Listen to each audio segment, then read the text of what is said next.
Okay, folks, listen up! Good evening. Been a while, huh? Perhaps you remember us. We are the Phantom Thieves. When a Persona 5 spin-off co-developed by Dynasty Warriors studio Omega Force was announced, most folk assumed it would be a Persona-skinned Muso kinda like Hyrule Warriors. In reality, Persona 5 Strikers is far closer to an action JRPG like Kingdom Hearts, doing a great job of retaining the feel of its predecessor while swapping in engaging, if simple, real-time combat. And what could have been a throwaway summer vacation filler story is actually a direct Persona 5 sequel. In fact, apart from missing a few signature systems like Confidants, if they'd called this Persona 5 2, I probably wouldn't have complained.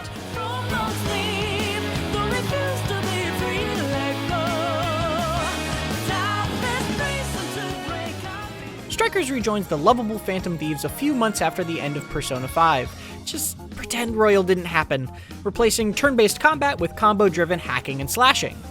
You still cast Persona spells, exploit elemental weaknesses, and explore otherworldly dungeons, but other aspects, like Persona's iconic calendar system, have been cut down significantly. Instead of having control of every day over a year, Strikers is a month-long, mostly on-rails road trip across Japan. It's a great story, tying into the main games in a way that feels cleverly referential rather than derivative, and even challenging some of its ideas enough to feel like a proper sequel, at least story-wise. Given the drastic gameplay changes, it is impressive how much Strikers still looks and feels like Persona 5. And as someone who's beaten both the original and platinumed its expanded Royal Edition, it was a thrill to slip so seamlessly back into this world. But no matter how much developer Atlas tries to pitch Strikers as a standalone game accessible to newcomers, like those who might play it on PC and Switch where you still can't get Persona 5, if you jump into this blind, you'll probably be more than a little bit lost. The characters are all sharp and entertaining on their own here, including a couple of excellent new additions, but their backstories and previous events are referenced far more than they're explained. That includes everything from mentions of small character moments in Persona 5 to its finale. Sorry about that. We just despised the police is all. Why does that talking cat insist he's not a cat and can also turn into a bus? Strikers won't offer much context. Thankfully, Strikers combat is a lot of fun regardless. While decidedly different from a Muso's open war zones, its contained battles do share that genre's signature deluge of weak enemies to satisfyingly tear through. Tougher ones scattered amongst them require a slightly more nuanced assault, such as exploiting elemental weaknesses to stagger them for follow-ups. The combat isn't especially deep, but it's not mindlessly shallow either. You can swap between Phantom Thieves on the fly, and while mashing the attack button will string together a short combo, ending it early with the special button will cause a unique finisher depending on how many hits preceded it. For example, 3 hits first will usually trigger an AoE spell attack, while just 1 can range from Yusuke's rapid slashes to Haru chopping enemies like firewood. There's also flashy all-out and showtime attacks, the ability to pause time and cast familiar Persona spells, and more. But those 2-button fundamentals will likely be recognizable to Omega Force fans. That simplicity is wonderfully accessible, but it does mean fights can feel fairly similar as time goes on, with the main distinguishing factor being an enemy's elemental strengths and weaknesses. It's more the variety and personality of each playable character which keeps combat entertaining to the end.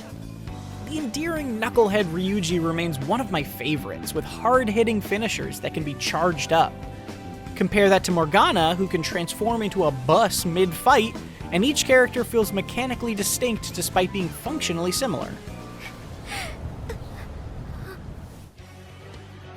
As you travel around Japan, most of the metaverse dungeons you'll be fighting through transform the whole city around you.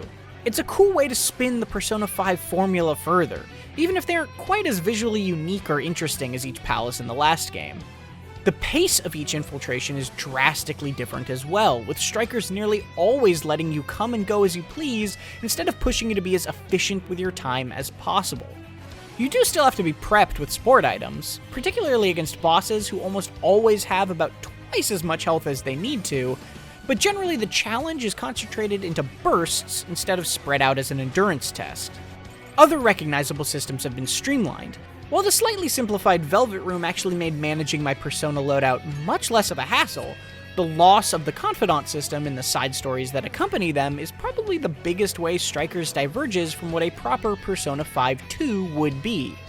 Instead, you passively gain bond points by fighting, cooking, or progressing the story, which can then be spent on persistent skills like increased battle rewards. It's a fine system with skills that felt worth pursuing, but Strikers undoubtedly suffers from the lack of the more personal stories that came from just hanging out with other characters during downtime. As a result, Strikers took me about 42 hours to beat, as opposed to Persona 5's massive 100 plus. The main story is still great, and it never felt unduly rushed, but there's still significantly less time made for any entertaining asides. Not that every game has to keep me busy for that long, but I could spend any amount of time hanging out with the Phantom Thieves. Persona 5 Strikers' main story is every bit the direct sequel to Persona 5 that it seems, making this road trip feel essential for existing fans, but probably pretty confusing for anybody who hasn't played it. Its lack of Persona's signature social and calendar systems are the only places its spin-off status becomes a bit of a letdown, but even replacing turn-based combat with real-time action doesn't stop it from recapturing the feeling of its predecessor overall. The varied playstyles of each character and the story that pulls them along made the fairly simple act of hacking through countless shadows enjoyable to the very last surprise.